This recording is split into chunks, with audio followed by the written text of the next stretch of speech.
नमस्कार, आप देख रहे हैं टीएनआई आवाज और मैं हूं आपके साथ जावेद खान। चलिए एक नजर डालते हैं देश और दुनिया की तमाम बड़ी खबरों पर। अपने आप को इंडिया टीवी का पत्रकार बता रहे फर्जी पत्रकार को दतिया कोतवाली पुलिस ने किया गिरफ्तार। सूत्रों से मिली जानकारी के अनुसार पत्रकार रवि रायकर ने कोतवाली में शिकायत दर्ज कराई थी कि अनुज गुप्ता पुत्र अनिल गुप्ता उम्र 21 साल जो अपने आप को इंडिया टीवी का अधिकृत पत्रकार बता रहा है वह गलत है, जिस पर संज्ञान लेते हुए कोतवाली टीआई देवेंद्र गुर्जर ने जब मामले की छानबीन की तो पकड़ा गया कि युवक फर्जी पत्रकार है जिसके पास से इंडिया टीवी, जी न्यूज, चौथा स्तंभ एवं A to Z न्यूज के आई कार्ड एवं PRO लेटर पाए गए हैं जो कि कथित रूप से फर्जी थे, जिसको लेकर युवक पर 420 समेत कई धाराओं में मामला पंजीकृत कर हवालात का रास्ता दिखा दिया गया है। कल दतिया के इंडिया टीवी के जो संवाददाता हैं उनके द्वारा एक शिकायत की गई थी जिसमें उनके द्वारा बताया गया था कि अनुज गुप्ता नाम का एक लड़का है जो यहाँ दतिया में उनका इंडिया टीवी जो चैनल है, न्यूज चैनल, उसका लोगो इस्तेमाल कर रहा है, उसकी IC बनाए हुए है और उसका गलत इस्तेमाल कर रहा है। उसकी इंडिया टीवी के संवाददाता की तरफ से 420 67 68 के तहत प्रकरण पंजीबद्ध किया गया है। अनुज गुप्ता नाम का जो लड़का था जो यहाँ इसमें संलिप्त था उसकी गिरफ्तारी की गई है और इस प्रकार ये जो फर्जी पत्रकार बन के यहाँ दतिया में जो लाभ ले रहा था उसकी गिरफ्तारी की गई। दतिया न्यायालय के ADR भवन में डिस्ट्रिक्ट सेशन जज सुनीता यादव, DLSA दिनेश कुमार, जिला कलेक्टर संजय कुमार एवं पुलिस अधीक्षक अमन सिंह राठौड़ के नेतृत्व में एक दिवसीय कार्यशाला प्रशिक्षण कार्यक्रम हुआ जिसमें डिस्ट्रिक्ट सेशनल जज सुनीता यादव मुख्य अतिथि थी। इस कार्यक्रम के दौरान बाल संरक्षण, किशोर न्याय, बालकों से संबंधित न्याय अधिकार एवं बालक गलत रास्ते पर ना जाएं आदि से संबंधित महत्वपूर्ण बातों पर प्रकाश डाला गया। इस दौरान जज सुनीता यादव ने कहा कि आसपास के लोग एवं समाज के लोगों की यह नैतिक जिम्मेदारी है कि बच्चे गलत रास्ते पर ना जाएं, जिसके लिए सजग एवं जागरूक रहने की आवश्यकता है। इस कार्यक्रम के दौरान बाल विकास अधिकारी अरविंद उपाध्याय एवं अन्य पदाधिकारी उपस्थित रहे। बाल विकास विभाग एवं जिला प्राधिकरण, जिला विधिक सेवा प्राधिकरण के संयुक्त तत्वाधान में आज एक दिवसीय कार्यशाला का आयोजन किया गया जिसमें लैंगिक अपराधों से बालकों का संरक्षण अधिनियम तथा किशोर न्याय अधिनियम से संबंधित प्रावधानों का लोगों को, इससे जो स्टेक होल्डर्स हैं उनको ज्ञान कराना, जैसे पुलिस विभाग है और भी संबंधित विभाग हैं, क्योंकि क्या होता है कि जो उसमें कानून बनाए गए हैं उसका ज्ञान लोगों को नहीं होने से या जो उनसे डील करते हैं बालकों से उनको यदि उसका ज्ञान नहीं है तो उसका दुष्प्रभाव बालकों के ऊपर पड़ता है और सही तरीके से उनके प्रकरणों का संचालन नहीं हो पाता है। तो ये एक दिवसीय कार्यशाला का आयोजन मुख्य रूप से इसीलिए किया गया है ताकि उनको कानून का ज्ञान, उसके विभिन्न प्रावधानों का ज्ञान कराया जाए जिससे भविष्य में वे सजग रहें बालकों के अधिकारों के प्रति और बालकों से संबंधित जो प्रकरण न्यायालयों में चल रहे हैं उसमें किस तरह से उनको कार्यवाही करना है उसकी जानकारी उनको हो सके, इसलिए इस कार्यशाला का आयोजन किया गया है। दतिया में हुई चोरियों को लेकर मुस्तैद दतिया पुलिस को मिली सफलता। सूत्रों से मिली जानकारी के अनुसार पुलिस अधीक्षक अमन सिंह राठौड़, अतिरिक्त पुलिस अधीक्षक कमल मौर्य एवं SDOP सुमित अग्रवाल के नेतृत्व में मुखबिर की सूचना पर ITI कॉलेज के समीप नफीस खान पुत्र काले खान उम्र 19 साल निवासी पुरानी बस्ती पोरसा जिला मुरैना को गिरफ्तार कर लिया गया है। पुलिस द्वारा पूछताछ करने पर आरोपी द्वारा दतिया में हुई चोरियों को कबूला भी गया है, साथ ही सहयोगी का नाम भी बताया। साथ ही पकड़े गए आरोपी पर कई धाराओं के चलते पहले से ही 10,000 रुपए का इनाम था। दतिया कोतवाली पुलिस के द्वारा एक आरोपी पकड़ा गया है जिसका नाम नफीस खान है और ये दतिया का ही रहने वाला है। अभी ये पोरसा में निवास कर रहा था। ये हमारे यहाँ 10,000 का वांछित इनामी बदमाशी था। इसको आज पकड़ा गया है और इस आरोपी से 3 वारदातों का खुलासा हुआ है जिसमें इनके द्वारा एक लूट की गई थी आयुष गांधी जो फरियादी थे जिसमें 40,000 रुपये की 1,40,000 रुपये इनके द्वारा एक मोटरसाइकिल की डिग्गी में से निकाल के भाग गए थे। इनके साथ ही कुछ पहले भी पकड़े गए हैं और इसके अलावा इनके द्वारा एक मोटरसाइकिल चोरी भी की गई थी जो सिविल लाइन थाना क्षेत्र का मामला है और इस आरोपी को पकड़ने में 3 वारदातों का खुलासा हुआ है। आरोपी को गिरफ्तार कर लिया गया है, अभी PR पे है और 10,000 का इनाम है। सर इस पे कुछ आरोपी से संदिग्ध हाँ, वस्तु से हमारे यहाँ लूट में जो इनके द्वारा पैसे लूटे गए थे वो पैसे भी बरामद हुए हैं 6,000 रुपए जो इसके हिस्से में आए थे 10,000 रुपए उसमें से। और इसके अलावा सिविल लाइन थाना क्षेत्र की मोटरसाइकिल भी बरामद हो चुकी है और जो चोरी की वारदात की गई थी इनके द्वारा डिग्गी से पैसे निकाल के वो पैसे भी इससे रिकवर हुए हैं। प्रधानमंत्री नरेंद्र मोदी सोमवार को महीने में तीसरी बार पश्चिम बंगाल पहुंचे। हुगली में उन्होंने कहा कि अब पश्चिम बंगाल में बदलाव आ चुका है। टीएमसी पर तंज कसते हुए उन्होंने कहा कि मां माटी मानुस की बात करने वाले बंगाल के विकास के आगे दीवार बनकर खड़े हो गए हैं। इधर बंगाल की मुख्यमंत्री ममता बनर्जी कार्यक्रम से दूर ही रही। मोदी ने कहा, आप लोगों की यह उमंग ऊर्जा कोलकाता से दिल्ली तक बहुत बड़ा संदेश दे रही है। अब पश्चिम बंगाल बदलाव का मन बना चुका है।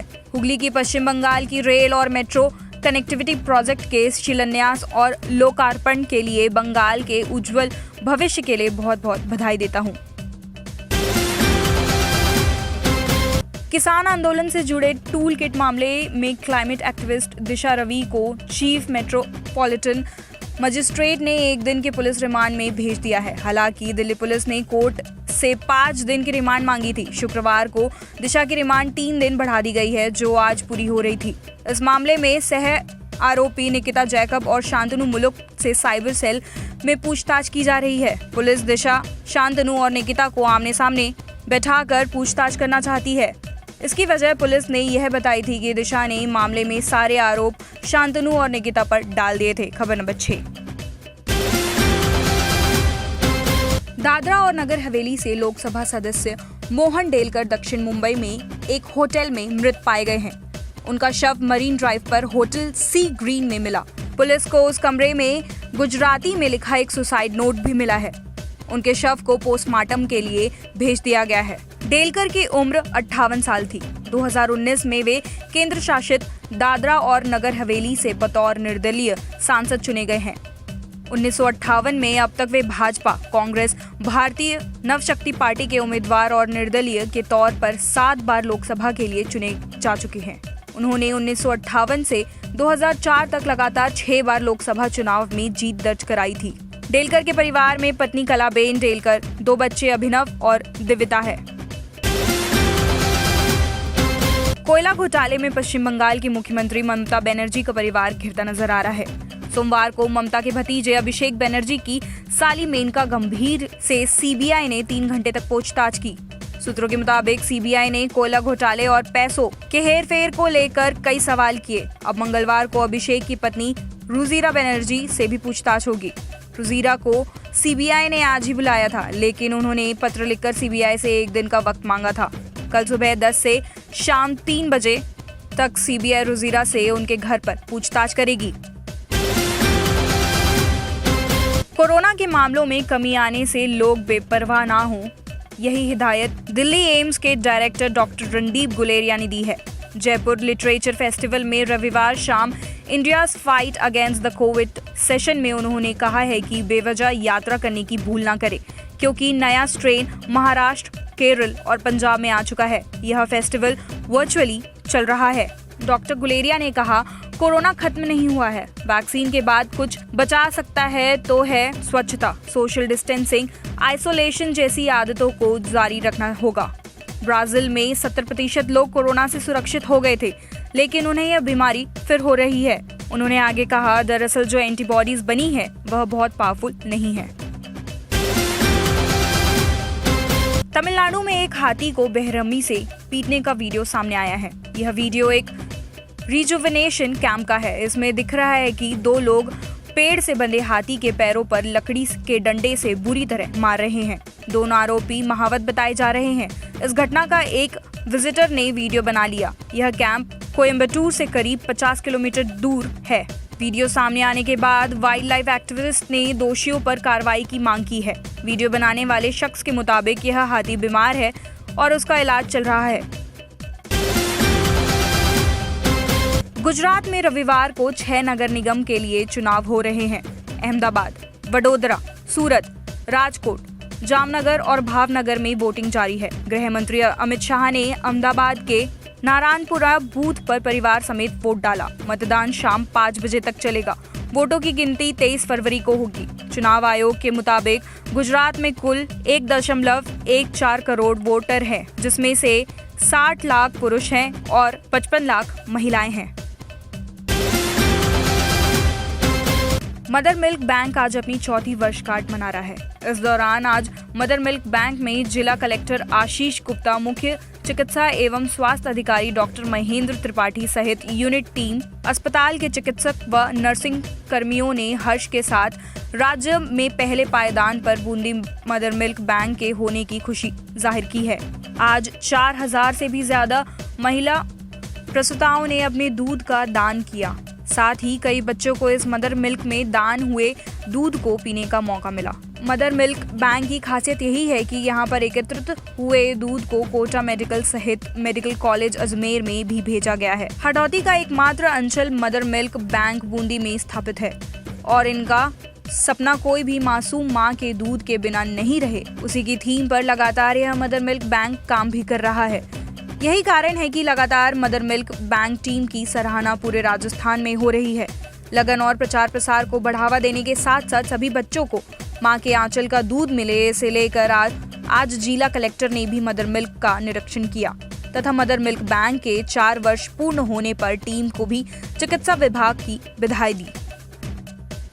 बहुत बेहतर व्यवस्थाएं हमने मेंटेन कर रखी है। जब से मिल्क बैंक स्टार्ट हुआ है, जब से अभी तक लगभग 4000 से भी ऊपर महिलाओं ने अपना अमूल्य दूध दान किया है, जिसमें लगभग हम काफ़ी 2542 बच्चों को तो हम लाभान्वित कर चुके हैं, जिसमें 6,37,620 ml दूध महिलाओं ने दान दिया है ना। और इसमें से लगभग हमने 2500 unit milk Ajmer medical college से डिमांड आने पर वहाँ ट्रांसफ़र किया है। तो हम यही चाहेंगे कि ये मिल्क बैंक का कंसेप्ट लगातार हमारे प्रयासों से जारी रहेगा। और जनता का और उन माताओं का भी बहुत बहुत धन्यवाद करना चाहूँगा कि जिन्होंने डोनेशन दे के इस मिल्क बैंक में अपना अमूल्य योगदान दिया। हाडौती का पहला ये है राजस्थान की में जो 18 मिल्क बैंक जो कार्यरत है, जब पिछले वर्ष एक राष्ट्रीय स्तर की टीम जो सर्वे करने आई थी, उसने सभी मिल्क बैंकों का सर्वे किया था, जिसमें उसका जो रिजल्ट जो निकला था उसमें बूंदी मदर मिल्क बैंक को प्रथम स्थान प्राप्त हुआ था। ये सभी के सहयोग से हुआ था। बूंदी में जो मदर चाइल्ड बैंक है, ये मदर मिल्क बैंक, इसका 4था साल है स्थापना का। 22 फरवरी 2017 में ये शुरू हुआ और तब से लेके अभी तक जो है बिल्कुल अग्रणी इसका परफॉर्मेंस रहा पूरे स्टेट के अंदर। और अभी 2020 के सर्वे में भी ये नंबर 1 आया है। और हाडौती में एकमात्र मदर बैंक है, मदर मिल्क बैंक है। और इसकी जो व्यवस्थाएं हैं वो भी बहुत अच्छी हैं, मैंने देखी हैं। बिल्कुल मेंटेनेंस बहुत ही बढ़िया है और करीबन 4000 महिलाओं ने इस ड्यूरेशन के अंदर अपना ये कंट्रीब्यूशन यहाँ पे दिया है। और कोविड की वजह से ज़रूर इसमें थोड़ी सी फॉल आया है डोनेशन में, लेकिन उसको वापस हम प्लान करके इसको जो इसका प्री कोविड स्टेटस था उसको मेंटेन करेंगे। और ये भी हम प्रयास करेंगे कि अगर यहाँ एक्स्ट्रा मिल्क है तो वो और जगह भी जाए, ऐसा हम प्रयास करेंगे। तो बहुत व्यवस्थाएं बहुत अच्छी हैं और इसको हम और जो है इम्प्रूव करने की कोशिश करेंगे। पीलीभीत के हाजरा थाना क्षेत्र में शारदा नदी के पास राघवपुरी गांव में सूखी प्रधान के खेत में घास काटने समय 26 वर्षीय कमालुद्दीन पर जंगल से निकलकर टाइगर ने अचानक हमला कर दिया। इस मामले में कमालुद्दीन गंभीर रूप से घायल हो गए हैं। कमालुद्दीन की चीख पुकार सुनकर आसपास के काम कर रहे व अन्य किसानों ने टाइगर को जंगल से भगा दिया। कमालुद्दीन की डेड बॉडी मिली। इस बात की जानकारी वन विभाग व पुलिस को दी गई, पर जब तक टीम वहां पहुंची कमालुद्दीन की सांसें थम चुकी थी। आपको बताते चले कि हजारा क्षेत्र के इस गांव के आसपास पिछले 1 महीने में टाइगर अटैक में यह दूसरी मौत है, जबकि इस बात को लगातार विभाग को आगाह किया जा रहा है कि टाइगर यहां पर देखा जा रहा है, परंतु लगातार मौतों के बाद भी वन विभाग को कोई फर्क नहीं पड़ रहा। वन विभाग के कान में जूं नहीं रेंग रही है। भाई की मौत हुई है, कहाँ पर हुई है और क्या करने वो गए थे? खेत में घास काटने गए थे। वहाँ पे सुखी प्रधान का खेत है। उसी खेत में बिल्कुल जंगल वंगल, वहाँ कुछ नहीं, जंगल वहाँ से बहुत दूर है और खेत की वारदात है। घास काट रहा था तो वहीं उसने शेर ने हमला कर दिया। अकेले थे और कोई था? एक था दूर, वो थोड़ा दूर पानी लगा रहा था। तो क्या वहीं मौत हो गई इनकी कि हाँ, भाग लगी है क्या? वहीं शेर ने ही मार दिया। शेर ने मार दिया। फिलहाल TNI एक्सप्रेस में सिर्फ इतना ही। देश और दुनिया की तमाम खबरों के लिए आप देखते रहिए TNI आवाज, आपकी आवाज के साथ।